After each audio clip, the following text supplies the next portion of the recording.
I'm lost and into the dark. Some things are better left unknown. And I'll never find you here, 'cause no one's ever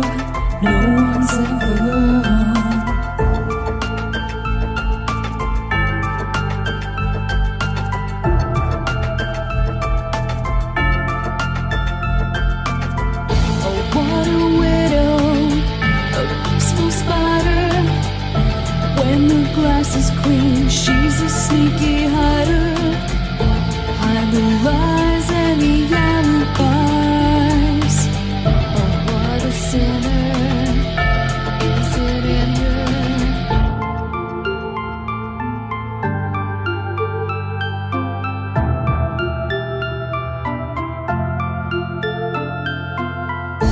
What's the truth in this riddle? Is love really just this simple? I can't seem to find my way in this world that never stays.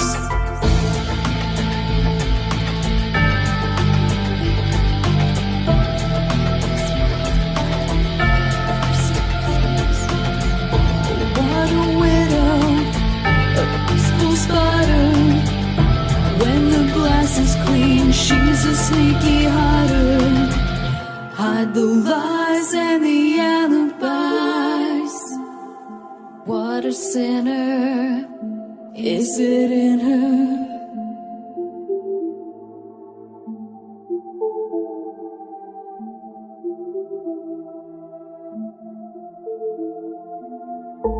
Is this real? Just illusion? I'm lost in the wonderland of confusion.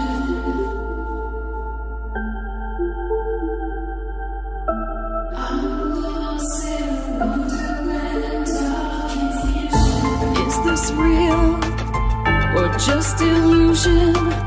Manifestation or a dark delusion?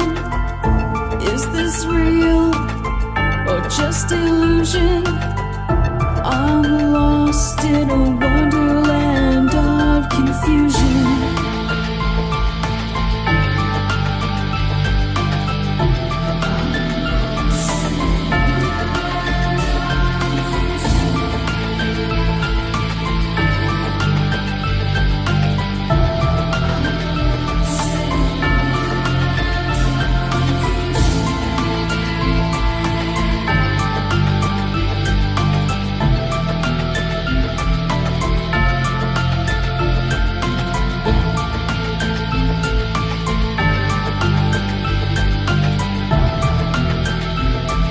Oh yeah, welcome to Saturday night. Hi guys, it's AJ the Ripon Rabbit. I'm taking the night off tonight, so I'm going to leave you in good hands. Jerry Hicks and the Dark Wolf's Den Show will explore the Immortals tonight for you, and I'm certain it's going to be a Saturday night like no other. So without further ado, here's Jerry. Don't you wish that your weekend was longer than just 2 days? Well, if so, then you're in luck, because here on Ripon Common Sense Radio, our weekend begins on Wednesday. Yes, you heard that right. Our weekend kicks off every Wednesday at 7 p.m. Pacific, 10/9 Central, with Dark Wolf's Den, starring yours truly, Jerry the Dark Wolf. But that's where the fun has only just begun. Make sure you come back every Thursday through Sunday at 7 p.m. Pacific, 10/9 Central, for the Ripon Rabbit Hole Live Show, starring AJ the Ripon Rabbit. He dives into the archives of vocal legend Art Bell and brings those stories up to date. So make sure that you spend your extended weekends with the Animals Radio, Jerry the Dark Wolf and AJ the Ripon Rabbit, starting at 7 p.m. Pacific, 10/9 Central, every Wednesday through Sunday, right here on Ripon Common Sense Radio. Ripon Rabbit Hole is a community-driven radio. At times the community comments may reveal prejudices and other beliefs that we or our sponsors do not condone. Views or opinions expressed by the community, callers, or guests, are those of the individual speaking and do not represent the views or opinions of this site. Ripon Common Sense content is intended for mature audiences only. Enjoy. This is Cynthia Sue Larson with Reality Shifters and the International Mandela Effect Conference, and you're now listening to Dark Wolf's Den Show on Ripon Common Sense Radio.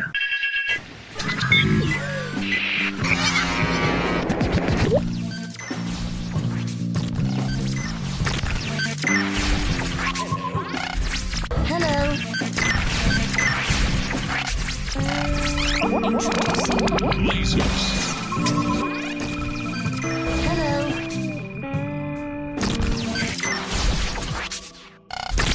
This station is now the ultimate power in the universe.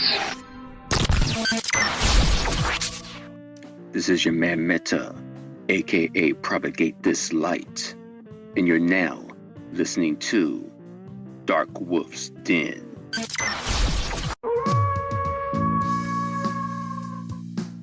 Are ghosts real? We had 1,000 hours of continuous communication with the spirit world. Does time travel actually exist? The laws of physics seem to be compatible with time machines. You know, sometimes I wonder about reincarnation. Don't you? A 4-year-old boy in Adelaide, Australia, has told his parents that he used to be Britain's Princess Diana. What would happen if the world found out that aliens were real? I didn't say disclosure would be easy, but what is the alternative? To establish a space force as the 6th branch of the armed forces. We have so many questions and yet so little time, so to have you here, the pleasure is all mine. Coming to you from a secret mountain cave, hidden deep within the Idaho wilderness. This is the Dark Wolf's Den Show. Now, here is your host, Jerry Hicks. That's right, I am Jerry Hicks, also known as the Dark Wolf, and welcome back to another episode of the Dark Wolf's Den Show. Can you believe it, guys? We made prime time. It's Saturday night. That's right. Ow, yeah. So excited we can't even get the howl out. You hear that?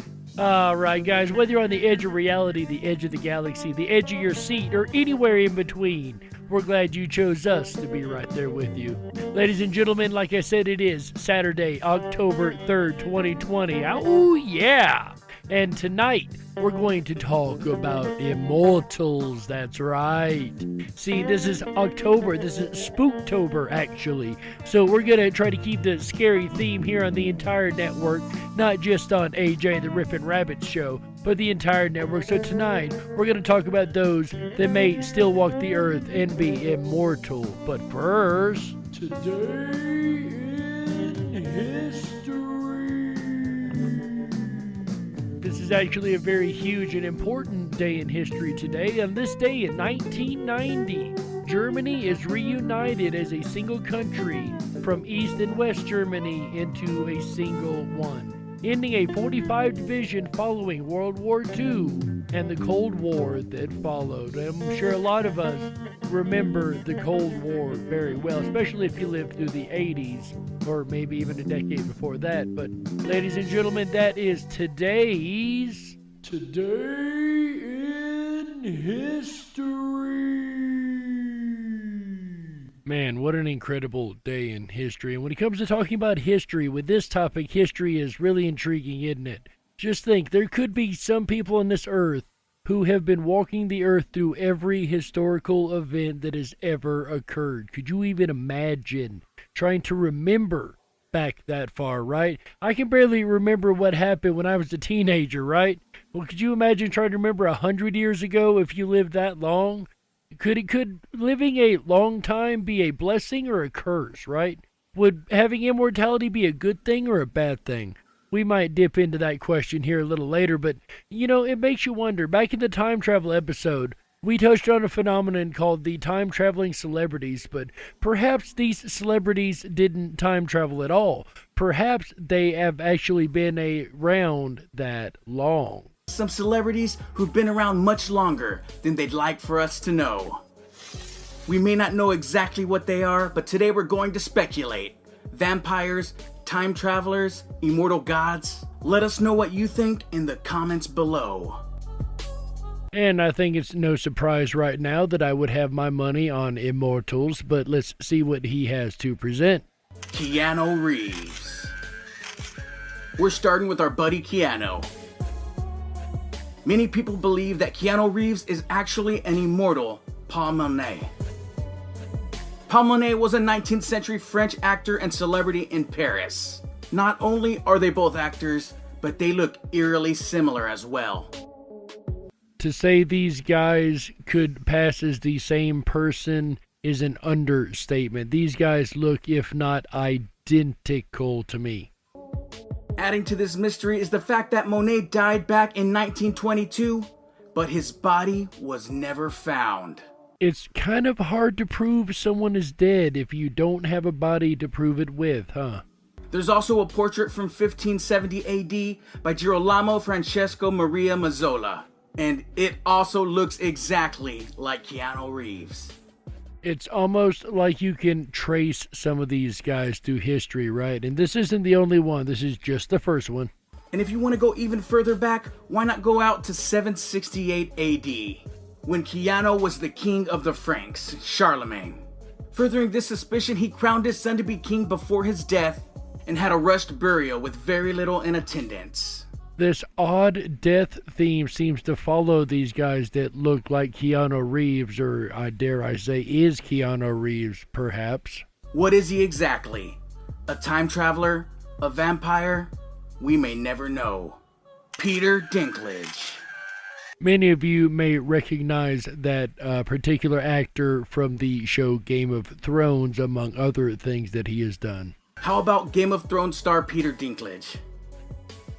Did he play the part of court jester to Philip IV of Spain from the 17th century? If you take a look at this painting by Spanish artist Diego Velázquez, then you'll see some striking similarities and facial features. Wow. And again, the facial features are quite strikingly similar. I wouldn't say identical in this particular case, but being that it is a painting, it is strikingly similar both in shape, proportion of body, as well as facial structure. So, intriguing there, I gotta say. Mark Zuckerberg. Speaking of King Philip IV of Spain, he looks just like American entrepreneur and co-founder of Facebook, Mark Zuckerberg. Oh, and don't worry, this stuff gets a lot weirder. Well, we all know that Mark Zuckerberg definitely has a taste for power, so him being a ruler over a community or a kingdom of some type does seem quite fitting considering his position now. And I'm just going to leave it at that. Orlando Bloom. Did you know that Orlando Bloom was an art collector? He really is. But did you know that in his past life he was a Romanian painter that goes by the name Nicolae Grigorescu? He was born in 1838 and painted hundreds of pieces of art all over Europe. Nicolas Cage. According to this painting and many internet conspiracy theorists, Nicolas Cage isn't just immortal. He is a vampire, and he's been around a really, really long time. This is yet another one that you can almost track through history. Not only does he resemble this man from 1870, but he also looks a lot like the Mexican Emperor Maximilian I of Mexico. Now get this, if this was Nicolas Cage, the Mexican Emperor was supposedly assassinated on June 19th, 1876. Just a few years before that very first photo we showed you was taken. Really creepy. And I have actually seen a number of paintings and different examples in history where Nicolas Cage's face is almost identical. There's another person who has a face that has been repeated all through history, and that is the Harry Potter star himself, Mr. Daniel Radcliffe, mainly on females, interestingly enough, but his face has been repeated across a lot of history, or perhaps he is yet another immortal. And I know a lot of you saying, okay, now you're kind of drawing straws, you're starting out with celebrities, and I am starting out with something fun, but let's go in a little bit deeper. So let's say that these celebrities are just by chance happen to look like, have the perfect face, and just by chance happen to look like those that may have lived before. Because maybe there are only so many facial structures to go around. I don't know. There's a lot of maybes here, but we're good at maybes here, right? All right. So what if there were other examples of people who may walk the earth that have been around for a very, very long time? For example, what if there were some Christian or religious examples? Believe it or not, there are a couple religious examples, starting with one that is... I think it's non-canonical. It's not directly in the Bible. I couldn't tell you where to go to look at this. As a matter of fact, I think it's actually Jewish lore and literature, but that we're going to present now, ladies and gentlemen, the story of the Wandering Jew. Now, again, I didn't make this up. I didn't name the story. Don't get mad at me. That's the name of the tale. So, ladies and gentlemen, Ahasuerus, the Wandering Jew. On the day that Jesus was to be crucified, he carried his cross from Jerusalem to the place of the skull. Many people followed him, and many people stood in their doorways to watch him pass. So this occurs just moments before the crucifixion of Christ upon the cross in the Golgotha. There was one man, a shoemaker named Ahasuerus, who hated Jesus more than anyone else. He had been at the front of the mob calling on Pilate to crucify him, and then had ran back to his home where he knew Jesus would pass, so that he could jeer him and taunt him. So he wanted to make it very clear that he could not stand the figure known as Jesus. Having stumbled twice under the weight of the cross on the road to Calvary, Christ stumbles a third time, this time by the door of Ahasuerus. And of course, we do know according to the Bible itself that he stumbled multiple times on his way carrying the cross, so this does verify that also. The shoemaker pushes Christ away, telling him to get a move on. He mocks him, slaps him, taunts him, and laughs at him. I will move on, Christ answers as he struggles to regain his feet. And what comes next is so simple and yet so incredibly powerful. But you will tarry until I come again. To tarry means to wander. You will wander until I come again. Now remember, Jesus is going to be crucified on the cross, right? And he's not going to be back around for a while. The man then joined the crowd following Christ and stayed until the end of the crucifixion. That evening he returned home and bid farewell to his wife and child and began wandering, having heard a voice telling him to go on. From that point onward, Ahasuerus was condemned to wander the earth, from nation to nation, land to land, rootless, at home both nowhere and everywhere, until Jesus makes his return. And again, this is right out of the Christian lore, but that's not the end of the story, actually. There has been evidence to suggest that he may still be tarrying to this day. As a matter of fact, there may have been those that have actually seen him.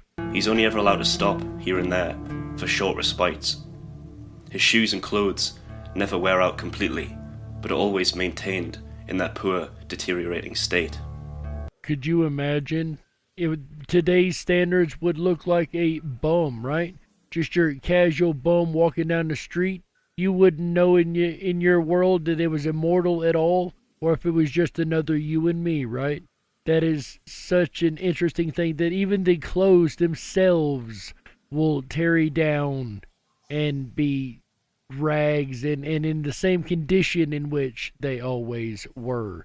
That is intriguing, but that's not even the end of the story. He's able to speak every language in the world, enabling him to blend in wherever he goes. He's lived for over 2,000 years, and so is seen first-hand countless historical events of great importance, and knows every story there is to tell. Could you imagine living that long enough to learn every language on the earth? To be cursed to walk the earth your entire life, only stopping for small periods of respite, but having to walk the earth and live through all these different things that occur. He's seen kingdoms and empires rise and fall, kings and tyrants come and go, and he's always there at the end. After seeing so much death and kingdoms rise and kingdoms fall and people come and go, you couldn't even have a friend, right? A regular human friend, because they would die and you wouldn't. That would make one quite a cynical person, I could imagine. Many years after the curse was put on him, he came back to Jerusalem, but it was nothing but a heap of ruins. The city had been destroyed, and he knew that his wife and children had been long dead. His beard grows down to his feet, and he carries 5 coins in his pocket, one for each of Christ's wounds. Now, that's an interesting little note, too. Paying the price for the wounds or the suffering, right? 1 coin for every wound on Jesus Christ. That's interesting. He does age, but once every century, he miraculously rejuvenates, shedding his skin like a snake, and then re-emerging as this 30-year-old self, as he was at the time of the crucifixion. Which means the person wouldn't look out of place or look like they weren't aging. They just happen to revert in age after a certain point. This process has repeated itself over and over and over again ever since Jesus cursed him, and will continue to repeat itself until Jesus comes again. But have there been any cases of him actually being spotted in more recent or, more current times? He's been spotted every now and then over the centuries, wandering out on the moors of Britain and Ireland, carrying his staff and a heavy heart. From the late 1200s until the mid-1600s, the Jews were banned from England after King Edward Longshanks's edict of expulsion. That is, except one. No king could keep out this ghostly wanderer, who would disappear here and reappear there. And believe it or not, that is not the only religious story of those that have been told to tarry the earth until Jesus' return. This is actually the first one that I've heard of that was done as a curse by Jesus, and that is interesting, isn't it? We don't usually hear about Jesus cursing people. Not to say that the guy didn't deserve the punishment, but it's intriguing that there's not only 1 but 2 stories of Jesus actually giving immortality to people, giving the gift and or curse of immortality. And that again is yet to be determined, gift or curse, right? But the Mormons believe it was very much a gift granted to 3 what's called Nephites in their Book of Mormon that met Jesus when Jesus was crucified. According to the Mormons, he walked the earth and went to every nation upon the earth and talked and spoke with them. And according to the Mormons, once again, he spoke with what was left of what was called the Nephite nation, and they requested, 3 of them requested to continue to carry on and do the work of Christ. Ergo, they were granted, according to Mormon literature, 3 of them were granted immortality. So there's 4 people, according to Christian literature, that have been granted immortality, but that still doesn't match the 7 in Hindu literature. That's right. The Hindus actually have 7 within theirs that they believe are immortal. One of the oldest languages in India, Sanskrit, tells us that Chiran means long or permanent and Jivi means living. Hence, Chiranjeevi means immortal. Hindu religious texts describe 7 Chiranjeevis or immortals who will exist till the end of Kali Yuga. And from the way I understand it, Kali Yuga, or the time frame of the Kali Yuga, is the time frame we're living in right now. Some religious texts explain that each of these immortals represents an attribute of humanity, and their purpose is to guide Kalki, the last avatar of Vishnu. Simli Juma presents the 7 mortals as per Hindu religion. And what's really cool is this information is new to me too. I did not find this until I went to doing the research for this episode, so all of this is just as new to you, well, at least most of you. There may be one or two of you in here that actually know this already, but for most of you, this will be just as new as it is to me. Number 7, Ashwathama. Ashwathama, born to Dronacharya and Kripi, is one of the 11 Rudras and possesses the same valor as Lord Shiva. Ashwathama fought for the Kauravas in the Kurukshetra battle. He and his maternal uncle Kripacharya are the only two survivors of the war. Ashwathama, an invincible warrior, is believed to be the master of science of weapons. He possesses complete mastery over 64 forms of arts and 18 Vidya or branches of knowledge. Religious texts say that he will be the next Vyasa and also become one of the Saptarishis. So this particular immortal is known to be a great warrior. Number 6, Bali. Born to Prahlada, one of the greatest devotees in Hindu mythology, Mahabali was known for his valor and charity. Although he was an Asura, Mahabali was very pious, religious, and a righteous king who took great care of his subjects. His empire extended from the Vindhyas in the north to far down south with Kerala as his capital. Lord Vishnu took the form of a Vamana or a small boy and asked the king for 3 strides of land. Mahabali agreed. The Vamana grew in size and measured the entire sky and earth with 2 strides. Unable to fulfill his promise, Mahabali asked Vishnu to place the 3rd stride on his head. This sent him to Patalok. But impressed by his benevolence and humility, Lord Vishnu blessed him to be a Chiranjeevi. He also granted him the boon of being the Indra during the time of the 8th Manu. This reminds me of the classic sacrifice story. Because he could not fulfill his end of the bargain, he asked that the giant Vishnu squish him, which he did, and did incur death momentarily until he was brought back and made an immortal. So that's an interesting story. Once every year, Mahabali descends on earth to visit his people, and they warmly welcome him by celebrating the day as Onam. So they truly believe that he comes back to the earth every year to visit them. Number 5, Veda Vyasa. Born to sage Parashara and Satyavati, he was named Krishna Dvaipayana. Vyasa means compiler in Sanskrit. He is famously known as Veda Vyasa as he classified the Vedas. It is believed that Vyasa is one of the forms of Lord Vishnu, who came in Dwapar Yuga to make the Vedic knowledge available in written form.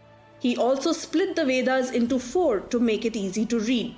The famous epic Mahabharata was composed and narrated by him to Lord Ganesha, who was his scribe. He also appeared as a character in the epic. His birthday is celebrated as Vyasa Purnima or Guru Purnima throughout India. And I find it really intriguing that these are all the characters that would be the representations of the gods in this particular time frame, the Kali Yuga time frame, because apparently, according to them, this is the last time frame before the restart of the Yugas again. So these will tarry till the end, at least the end of this Yuga, whatever that may mean or incur. Number 4, Hanuman. One of the foremost devotees of Lord Rama, Hanuman was born as Maruti to the monkey King Kesari and his wife Anjana. He is believed to be an incarnation of Lord Shiva. Lord of the wind, Vayu is known to be his godfather, and hence he is also called Vayu Putra. In the Ramayana, it is Hanuman who found Sita in Lanka. He sat above a tree in Ashok Vatika and saw many Rakshasis troubling her. To motivate her, he recited the Ramayana and gave her Lord Rama's ring. Thrilled to see Lord Rama's messenger, Sita blessed him with immortality. And if this character Sita sounds familiar in Ramayana, it is because we actually spoke about those characters back during the episode of Ancient Flying Machines, actually, just a couple episodes ago. We spoke about how the Vimana was used and taken after Lord Rama went and got his bride Sita that had been stolen from him, right? It is believed that wherever Lord Rama's name is chanted, Hanuman will be present there. Few sages of this era like Tulsidas, Raghavendra and Madhavacharya are believed to have got his darshan. And these tales are a little different than the classic given immortality tales. I love it. Number 3, Vibhishana. The youngest son of sage Vishrava and Kaikasi. Vibhishana was the brother of the 10-headed Ravana and the mighty Kumbhakarna. Although born in a demon family, Vibhishana was righteous, pious, and an ardent devotee of Lord Rama. He did not appreciate his brother abducting someone else's wife. Despite his repeated request and advice, Ravana continued to keep Sita captive and decided to wage a war against Lord Rama. Constantly insulted by his brother, Vibhishana surrendered to Lord Rama. In fact, it was Vibhishana who disclosed the secret of Ravana's end to Lord Rama, helping him vanquish him. Lord Rama not only crowned him as the king of Lanka, but also granted him the boon of immortality. And again, it's a deeper information bit about the same story we heard back during the Ancient Flying Machines episode, where once again we discussed this and how he took the Vimana once again after the end of the battle. But this is interesting that we have a different aspect or a different viewpoint of the exact same story coming up once again later on in a couple episodes, huh? And it's interesting how many of these characters really have been granted immortality, because it makes you wonder how many immortals could actually be walking the earth. We're not even halfway through with the episode yet, and we've already covered quite a few. Number 2, Kripacharya. One of the prominent characters in the Mahabharata, Kripa is also known as Kripacharya. Although born to Shardvana and Janapadi, he was adopted by King Shantanu. His twin sister Kripi married the great warrior Drona. Kripa became an acharya or teacher to the royal children. He fought on the Kauravas' side in the Mahabharata war and was one of the survivors. Bhishma declared Kripa as a mighty warrior who was capable of fighting 60,000 warriors simultaneously. He was adept in the mastery of weapons and combat skills. He was appointed as the teacher of Parikshit, the grandson of Arjuna. Kripa is also believed to become a Saptarishi in Kali Yuga. And yet again, another warrior who, through honor and strength, has earned their way into immortality, according to the ancient Sanskrit text of the Mahabharata. Number 1, Parashurama. Born to sage Jamadagni and Renuka, Parashurama is said to be the 6th incarnation of Lord Vishnu in the Dashavatar. He received his bow Vijaya and axe from Lord Shiva, who also taught him Kalari Payate, the mother of all martial arts. His father was killed by the mighty king Kartavirya Arjuna. Hence Parashurama decided to rid the world of Kshatriyas. He is said to have single-handedly conquered the world and killed over crores of Kshatriyas. Parashurama was the teacher to warriors like Bhishma, Drona and Karna. Meghnad, Ravana's son, and Parashurama are the 2 humans who possess the 3 ultimate weapons, Brahmandastra, Vaishnavastra and Pashupatastra. Religious texts quote that Parashurama will reappear as a martial arts teacher to the 10th avatar of Lord Vishnu, Kalki. And that, ladies and gentlemen, were the 7 Hindu immortals. That's right. So much we've covered here in the first half, and we've covered a lot of religious and hypothetical, ideas and speculative ideas. But in the second half, we're going to dig more into the historical case files and talk about a couple characters from history that we actually have documented that may actually have gained immortality. That's right, ladies and gentlemen. I'm Jerry Hicks, also known as the Dark Wolf, and we'll be right back for the second half of the Dark Wolf's Den Show Prime Time. That's right, baby. Right here on Ripon Common Sense Radio. Don't you touch that dial. We gotta stoke the fires and run off the men in black. Don't touch that dial. We'll be right back. Sex in the city? Nope. Interview with a vampire? Nope. If you build it, they will come? Febreze? Tweeze in the middle? Wrong again. Depends. Nope. Welcome to the Twilight Zone, my friends. A phenomenon known as the Mandela Effect. You may have heard of it. You may want to not neglect. Unbecoming, awake, and spiritually inclined. So sit back, relax, while I blow your mind. Take the thumb off the cell, stop following the sheep. Down the rabbit hole we go. Are you ready for that leap? The Zapruder film, #JFK. I looked at the footage and I said, what the heck? How come there are 6 people in that dang car? Stretch limo, for me, this was all too bizarre. A glass behind the driver. No way, Jose. I remember before in the car, my mind was in total disarray. Trying to make sense of what I was seeing, what I was witnessing. Didn't connect with my inner being. A second woman in the car for me was only the first lady. Do you smell what the rock is cooking? All this seemed kinda shady. Berenstein Bears. Nope. Shazam? Sinbad? Not in this reality. Good lord. An awakening. Was it all a revelation? The naysayers and skeptics call it confabulation. They say we misremembered and call us back. Crazy, did you smoke a doob? Maybe that's why it's a little bit hazy. Unless you experience it, you'll never know. But enough of that, on with this Mandela effect flow. Mandela effect in the house. What in the world happened to Ed McMahon? In this reality, Publishers Clearinghouse was not a fan. Never the spokesperson, but we remember it clear as day. McMahon holding that check while the winner yelled out, "Yay!" American Family Publishers, never heard of them until now. This Mandela effect has me raising the people's eyebrow. So many theories on what it could be. Have you ever heard of CERN and the LHC? Luke, I am your father. Nope. Sally Fields? Nope, wrong again.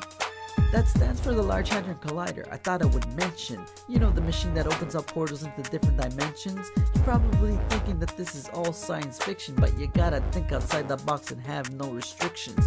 Alternate realities and parallel dimensions. Okay, I get some of your apprehensions. Could this all be a spiritual evolution? Cause the human race has grown tired of this toxic pollution. Mandela effect in the house. No, I'm not going crazy. Some people, they just don't understand. That's just the way it is. You know? Stay strong, my friends. That's just the way it is. Dolly has no braces? Are you serious? Good lord. Joel Osteen. Oh wait, Joel Osteen. So what the heck happened to the owl? Oh my gosh. Oh, this is definitely the Twilight Zone. This is crazy. Anyhow. This is definitely the Twilight Zone, the most famous Mandela rap in YouTube history. Juanito, 1975. Hi, everybody. It's AJ, the Ripon Rabbit. Are you enjoying tonight's Saturday night with Jerry Hicks and the Dark Wolf's Den Show, his look at the Immortals? If you haven't done so already, please make sure to thumb up that video, hit that subscribe button, and ring that bell. You'll get our notifications every time we go live. We're here every Wednesday, Thursday, Friday, Saturday, and Sunday nights, bringing you the very best in Common Sense Radio, the Ripon Rabbit Hole. I'll be back again tomorrow night to see if CSFL champion will be able to stay seated on the throne for a third month in the row. That's right, tomorrow night, another monthly returns to the airwaves here on Ripon Common Sense Radio. It's our fantastic fun show. It's an interactive game night where you can play along, try to score points, and see if you can take the crown and the throne and become the fantastic Fun King. It's a lot of fun. Starts tomorrow night, Sunday, October 4th, starting at 7 p.m. Pacific, 10/9 Central. Doesn't that feel weird to say Sunday, October? October? I feel like it was just September. I really do. I feel like we just had the Fantastic Fun Show and the Mandela Monthly. My goodness, time just really, really flies. That's why we've turned Halloween for the month of October. It's what we call Spooktober. All month long, we're going to be bringing you the frightening, haunted themed stories and games. So tomorrow night is no exception. Fantastic Fun Show will have a Halloween twist to it as we find out who will become the Spooktober Fantastic Fun King or Queen.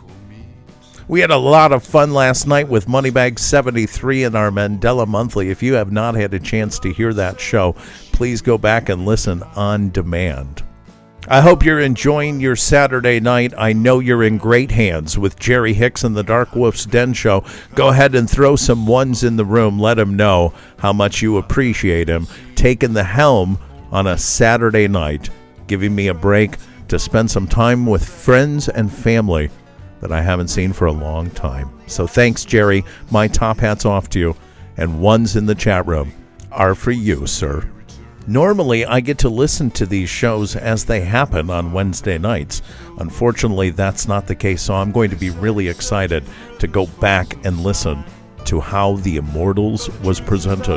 Ha! A lot more rabbit hole to explore, I'm sure, as we return now on a Saturday night to Jerry Hicks and the Dark Wolf's Den Show as he howls at the Immortals.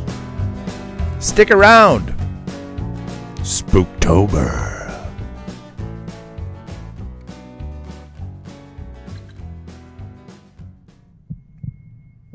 Are you ready for the ultimate Halloween experience?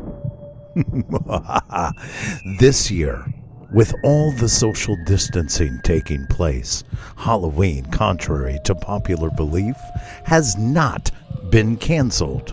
I repeat, Halloween has not been canceled. The Ripon Rabbit Hole is proud to sponsor a unique virtual Halloween event taking place October 15th through the 31st exclusively at ourtrickortreat.com. That's O-U-R, trickortreat.com. Sign up and knock on virtual doors for 17 days straight to win a variety of prizes from national, state, and local sponsors. Check out ourtrickortreat.com for the ultimate Halloween experience this year. If you were meant to be controlled, you would have come with a remote, but you didn't. And that's why you listen to the Dark Wolf's Den Show. Now, here is your host, Jerry Hicks.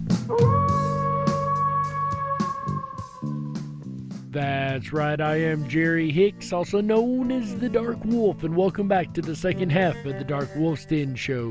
Whether you're on the edge of reality, the edge of the galaxy, or the edge of your seat, we're glad you chose us to be right here with you. Ladies and gentlemen, it is Saturday, October 3rd, and we are prime time. That's right, you are not tuned in to the wrong station. You are listening to the Dark Wolf's Den Show. We are covering for AJ the Ripon Rabbit tonight, and I hope everybody has enjoyed this spooky Spooktober episode of Immortals so far. How you guys liking it, right?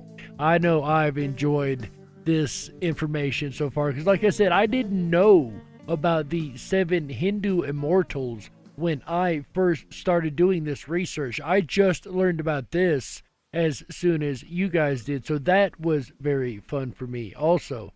And then, ladies and gentlemen, we're going to talk now about some guys that actually have some historical background. There's some records in history that prove that these people actually existed and yet may be immortal. If you've ever watched or read The Da Vinci Code, Full Metal Alchemist, or the latest Fantastic Beast movie, to name but a few examples, then you might remember coming across the character of Nicholas Flamel. And of course, if you have heard of Nicholas Flamel, you know there is a lot of rumor and speculation surrounding this character in history, and we'll go through a lot, if not all of that here momentarily. But if you have not heard of Nicholas Flamel, he was an alchemist, a very well-known alchemist, back in the days of alchemy when they were trying to turn lead into gold and transmute different metals into different metals. Maybe I should have caught my wording there. But anyways, Nicholas Flamel was a well-known alchemist, so you guys are going to enjoy this if you haven't heard of him. And if you have heard of him, well, you might enjoy it too, I hope. He is said to have been an alchemist who succeeded in turning base metals into silver and gold, and even managed to attain immortality. And the reason why he keeps showing up in so many different fictional works is because he actually existed. The real Nicholas Flamel was born in around 1340 in the city of Pontoise, now a suburb of Paris. However, unlike his fictional counterpart, there's nothing that actually points to him being an alchemist. Rather, he was known as a scribe and manuscript seller, and a quite successful one at that.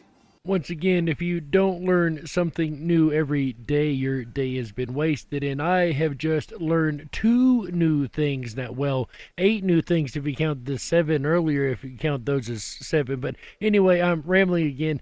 I've just learned something new here. I didn't know that he made his money off of being a scribe. I only knew him as being an alchemist.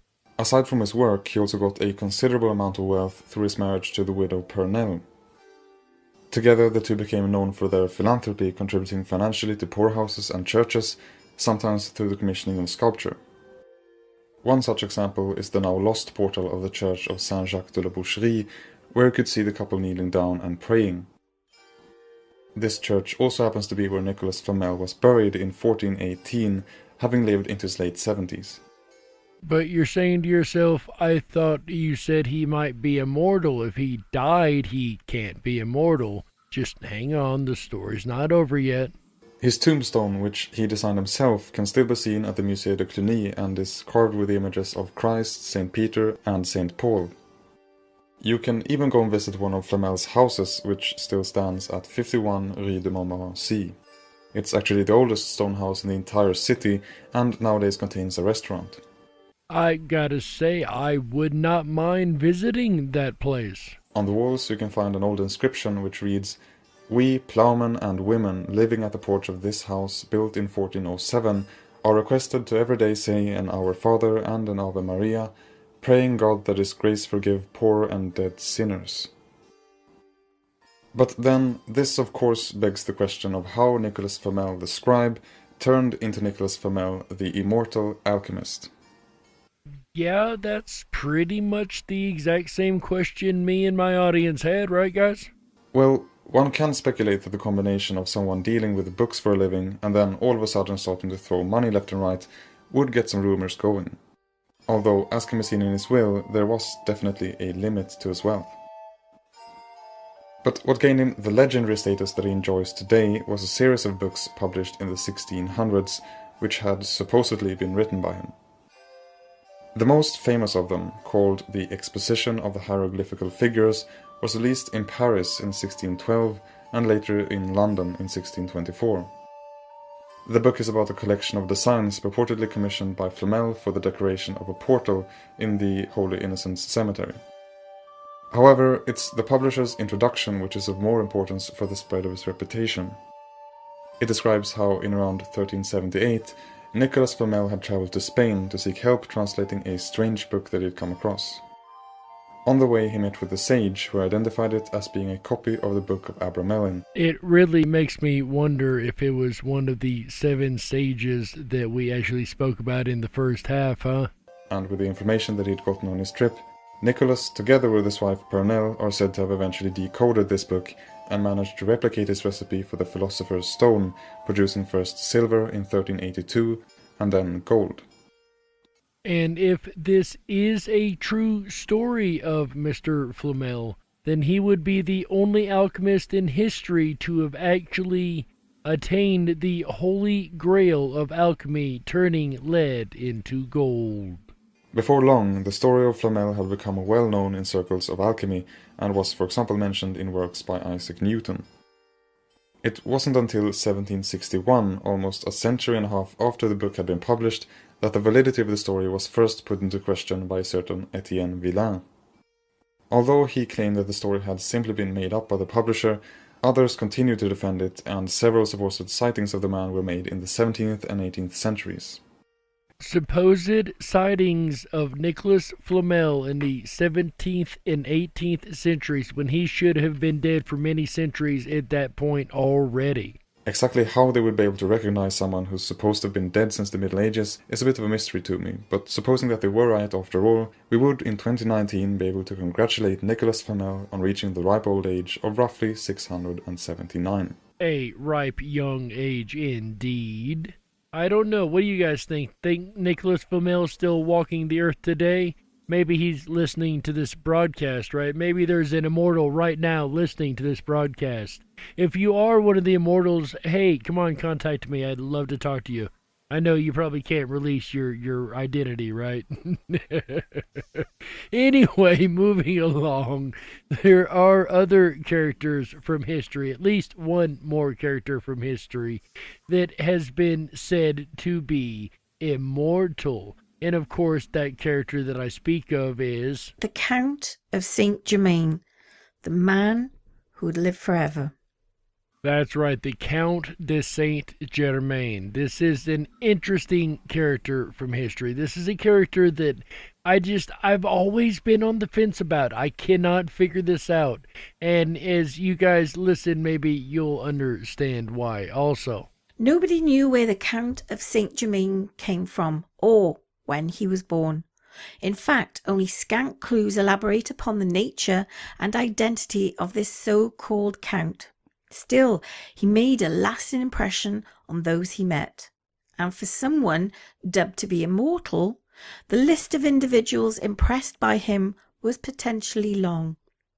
And already starting the story out, we don't even have a ability to nail down his actual birth time or birth date. So we already have started with a mysterious character, right? European elites of the 1700s dubbed him the man that never dies. To them, this was a man with an immense talents and intelligence. Again, these were the European elites of the 1700s, and they were already convinced the man was probably immortal, and that was a long time ago. His opinions on aging were sought by many, as was his talents in alchemy. Yet the most important thing that many elites on the continent sought was the anti-aging elixir he touted and demonstrated for all to see.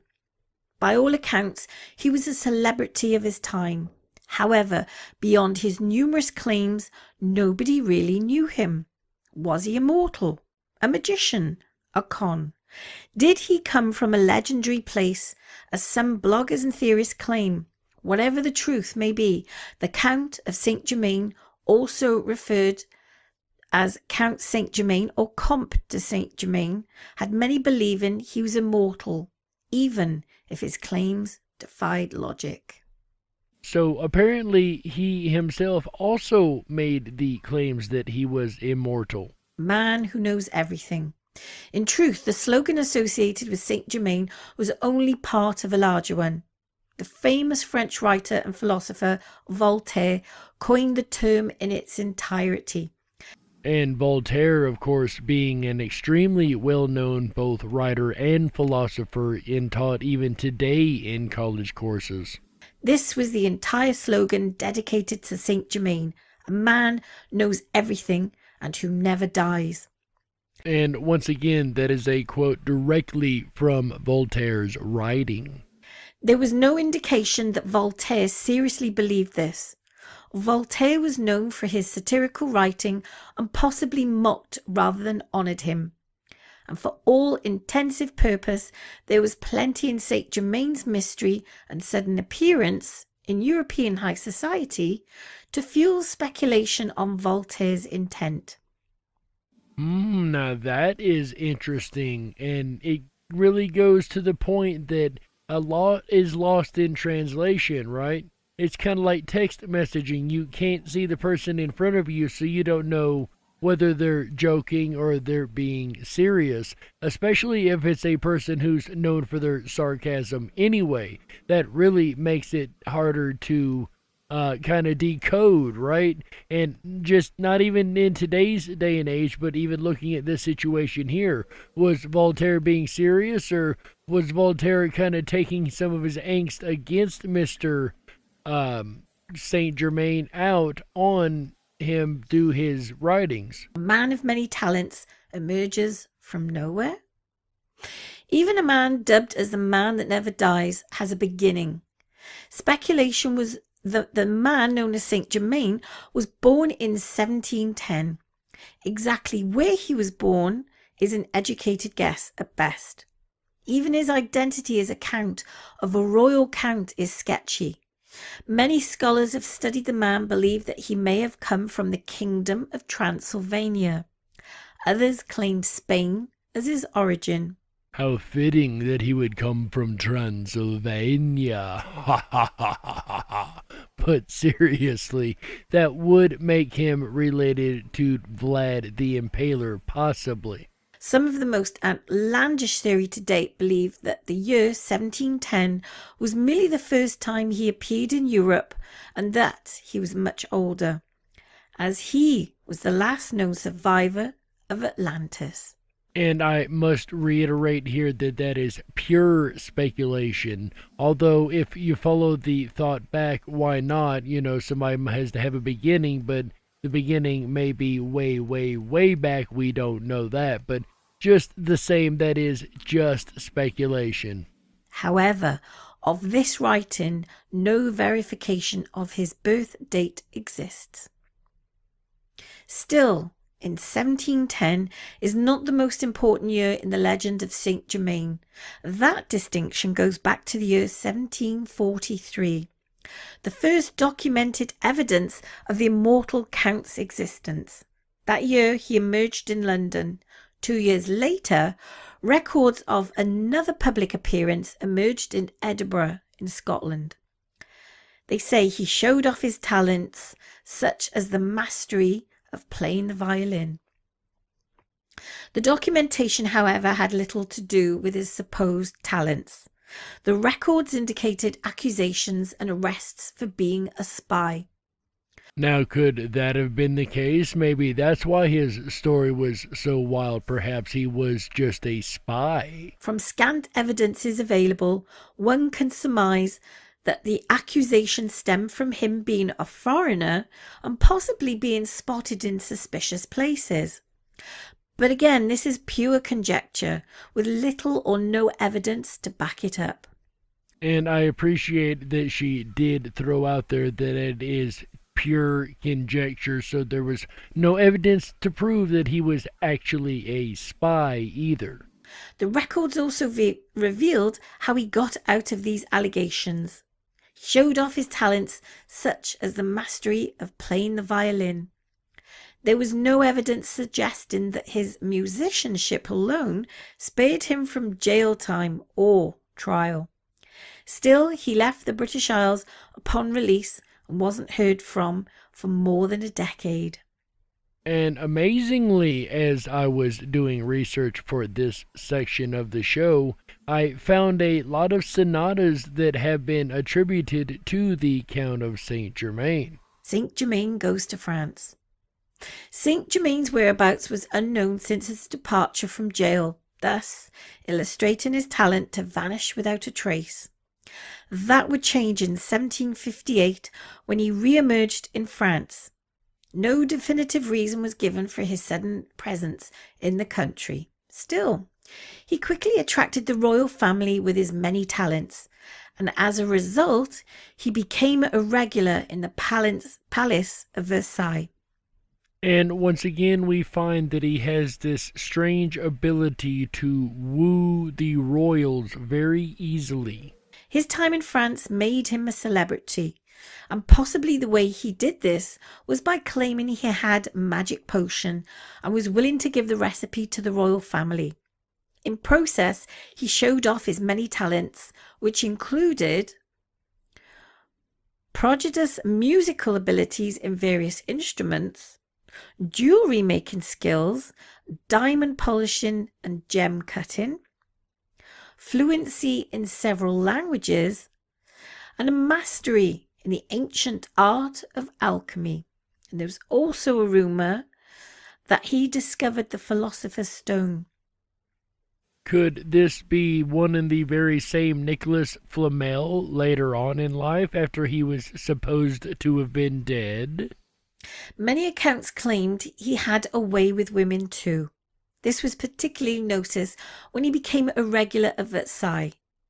One account claimed that his sexual reputation was so immense that Casanova, the man dubbed the world's greatest lover, seethed with jealousy upon hearing Saint Germain's name uttered in his presence. So apparently Saint Germain was so much of a ladies' man that Casanova was no fan of his. The magic elixir. Of the entire boast made and believed, one stood out. Many elites within French and European society noticed his appearance. Seemingly, he remained unchanged by age.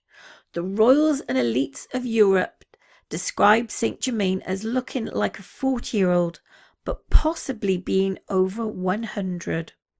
And once again, I am reminded of the wandering Jew that we spoke about in the first half, and how he would regenerate back to the age of 30 every century or so.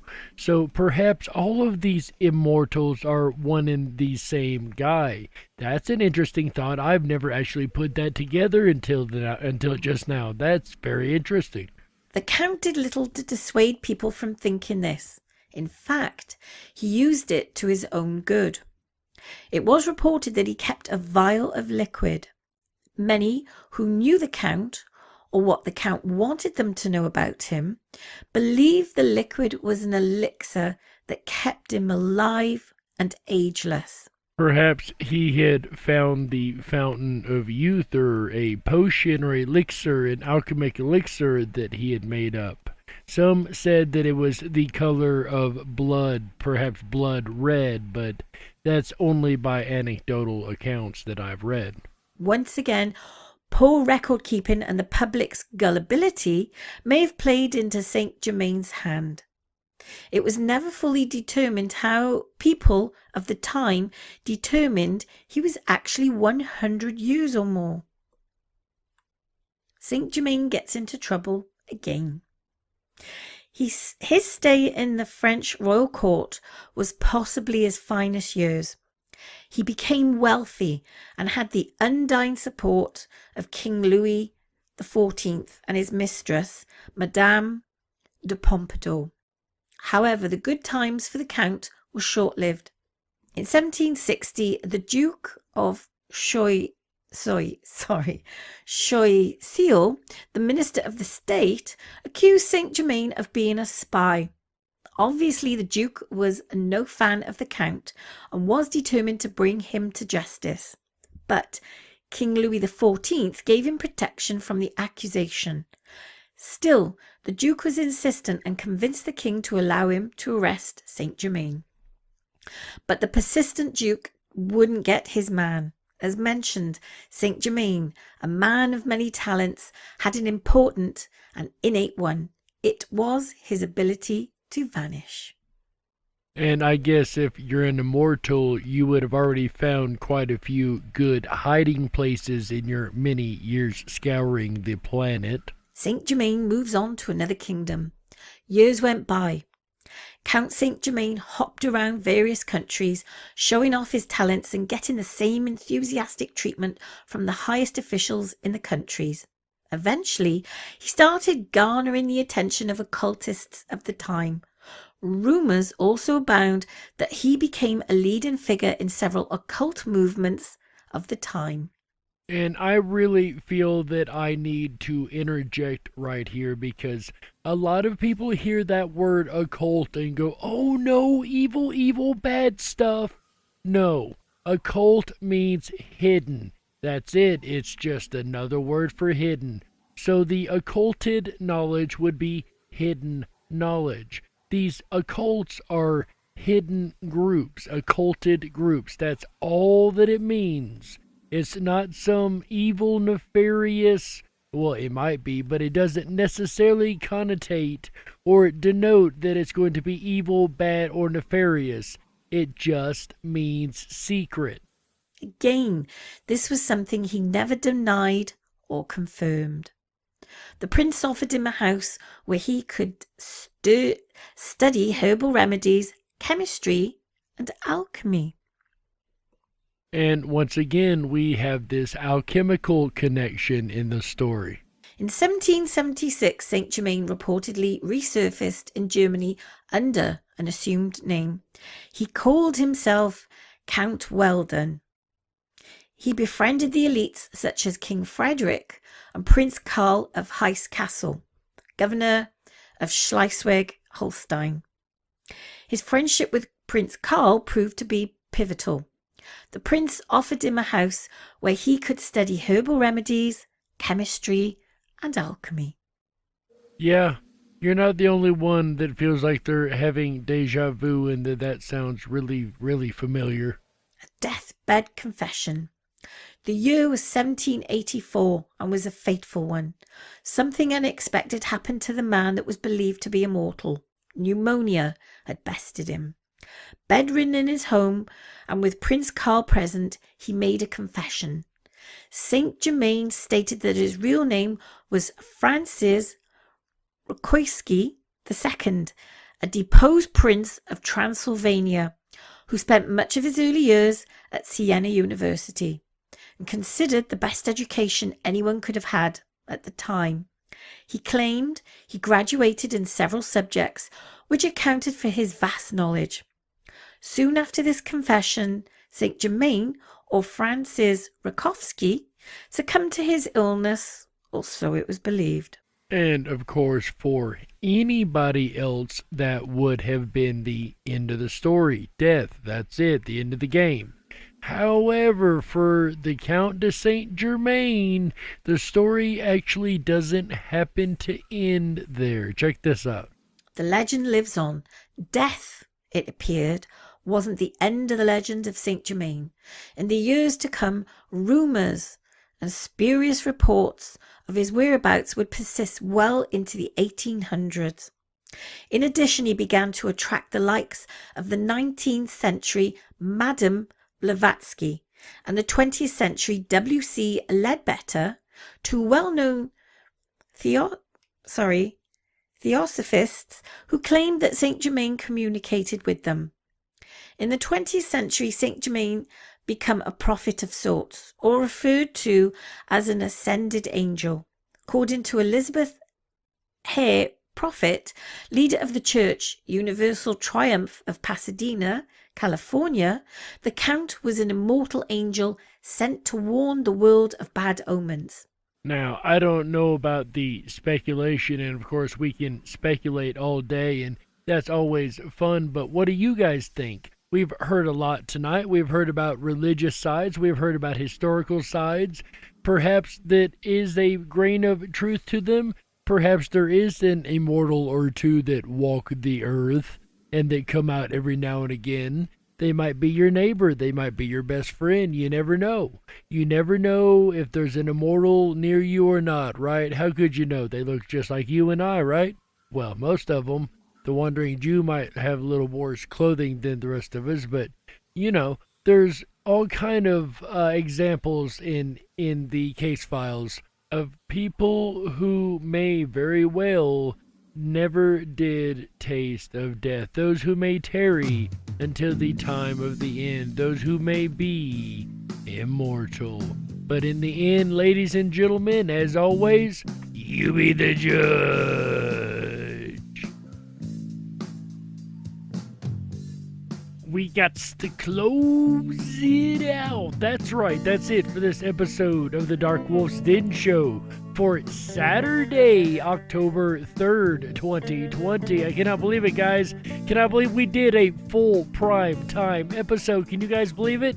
We absolutely accomplished it. I hope you guys have both learned something, as well as I know I learned quite a bit doing this episode, as well as had a wonderful time. So whether you're on the edge of reality, the edge of the galaxy, the edge of your seat, or anywhere in between, we're glad you chose us to be right there with you. Ladies and gentlemen, the den may be closing, but don't you worry, the weekend fun is not over just yet. As a matter of fact, the weekend fun has literally just begun with what's coming up tomorrow, because AJ the Ripon Rabbit over there, our buddy, will be back for the most fun you can have on radio. That's right, it is the monthly Fantastic Fun Show. Will CSLL champion hold on to the seat and continue to be the Fantastic Fun King? Or will we have a Fantastic Fun King Queen? We will have to see. Will he be dethroned, or will he do the first ever triple run? He's already done the first one to take it since I had it, as well as doing the first time to get it 2 times in a row. So, way to go, CSFL champion. You've already wrote your name in the history books. Let's see how much further you can hold it out. If you want to challenge him, guys, just come on over to the Ripon Rabbit Hole live show tomorrow night, Sunday, October 4th, 7 p.m. Pacific, 10/9 Central, right here on Ripon Common Sense Radio. It is a live trivia, hands-on, all hands-on board game. Everybody has a chance. Everybody has an ability to win. You never know, you could be the next Fantastic Fun King or Fun King Queen. That's right. Ladies and gentlemen, that will round out this weekend, but don't you worry. We will be back on Wednesday to kick off a brand new weekend for everybody. That's right, Wednesday, October 7th, or I should say Wednesday, Spooktober 7th. We will be back with an all new spooktacular episode, that's right, of the Dark Wolf's Den Show. I don't quite know what we'll be talking about yet, but I do know that it's going to be amazing. Speaking of amazing, I would like to tell you guys about my favorite amazing hangout called the RiponRabbitHole.com. That's right. It is RiponRabbitHole.com. That's right. Over there, you're going to find the 24/7 Backstage Lounge. That is where we have a whole slew of people from around the world that love to continue the conversation, because for you guys, the conversation's in here, but for the Ripon Rabbits, the conversation is just beginning. Just go over there to that RiponRabbitHole.com, select the 24/7 Backstage Lounge, scroll about halfway down the page, select the VIP Lounge entrance, and come on in and hang out with the entire crew of people. I won't be back there immediately after the show. I actually have another thing that I need to go do real quick, a previous commitment of sorts, so I will be running a couple hours late, but I will be back there in about an hour and a half or so hanging out with you guys. So I look forward to it, guys. Like I said, I'm going to be late, but I will be there. Ladies and gentlemen, my name's Jerry Hicks, also known as the Dark Wolf. And on behalf of everybody who has helped to put this show together, on behalf of AJ the Ripon Rabbit, and on behalf of Ripon Common Sense Radio, we thank you for being here. And remember always, stay awake, but dare to dream. How yeah! Prime time. Oh yeah, that's right. Prime time, and that howl means you guys spent another Saturday night together with the Ripon Rabbit Hole. My top hat's off to you, Jerry Hicks, for filling in my absence tonight. If you enjoyed the Dark Wolf's Den Show, look at the Immortals. Please make sure to thumb up that video, hit that subscribe button, and ring that bell. You'll get our notifications every time we go live. We're here every Wednesday, Thursday, Friday, Saturday, and Sunday nights, bringing you the very best of Common Sense Radio, the Ripon Rabbit Hole. I will return tomorrow night for our monthly installment of the Fantastic Fun Show. Who will be seated on the throne by this time tomorrow night? Tune in Sunday, October 4th at 7 p.m. Pacific, 10/9 Central, and find out. Will CSFL champion remain seated on the throne? Or perhaps will a Fantastic Fun Queen take the crown, preventing him from performing a hat trick on the Fantastic Fun Show? Fun nights, interactive, Halloween-themed games, riddles, and puzzles.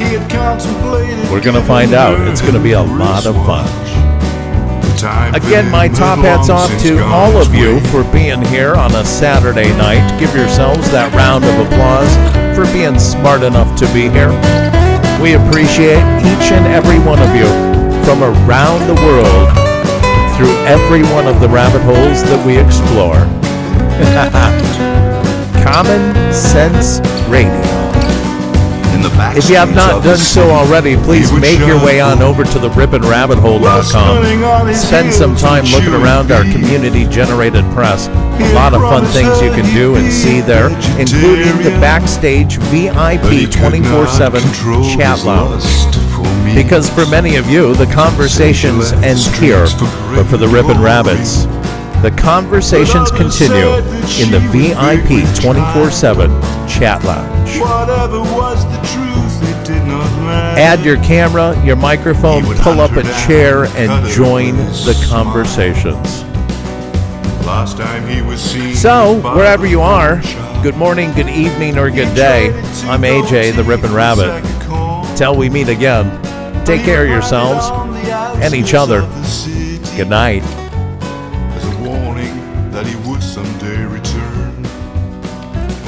He said he never found her and he's still looking. It is said he searches rivers for some sign. But the truth is that he caught her down in Georgetown with a Spaniard who had left his wife behind.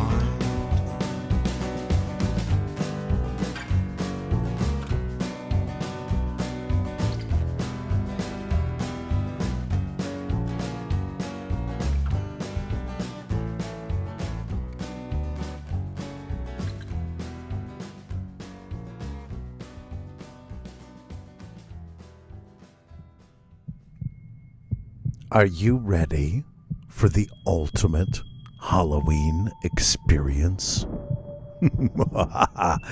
This year, with all the social distancing taking place, Halloween, contrary to popular belief, has not been canceled.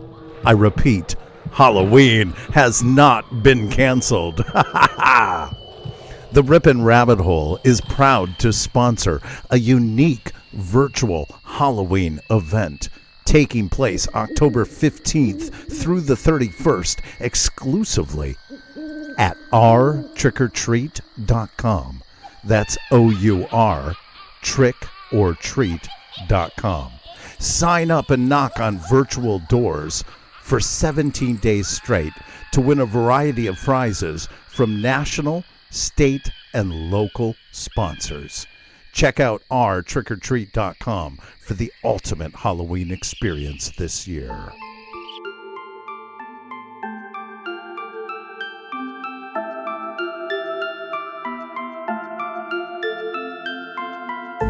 Unlocked and into the dark.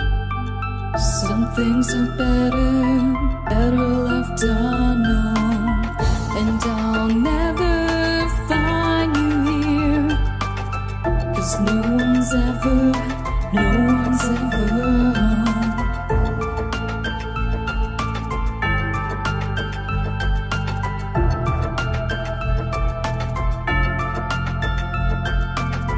Oh, what a widow, a peaceful spider. When the glass is clean, she's a sneaky hider. Hide the lies and the alibis. Oh, what a sinner. Is it in her?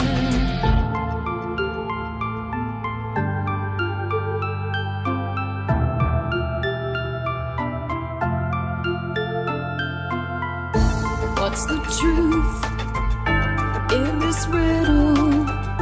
Is love really just this simple? I can't seem to find my way in this world that never stays.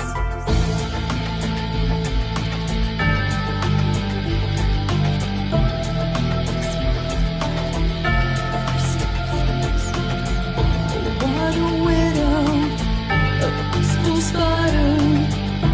When the glass is clean, she's a sneaky hider.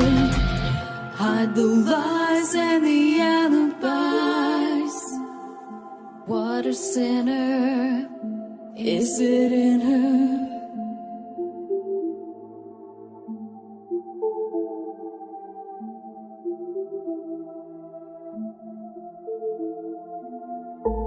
Is this real? Just illusion. I'm lost in the wonderland of confusion.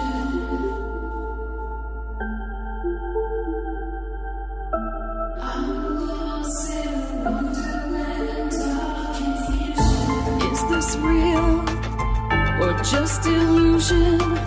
Manifestation or a dark delusion? Is this real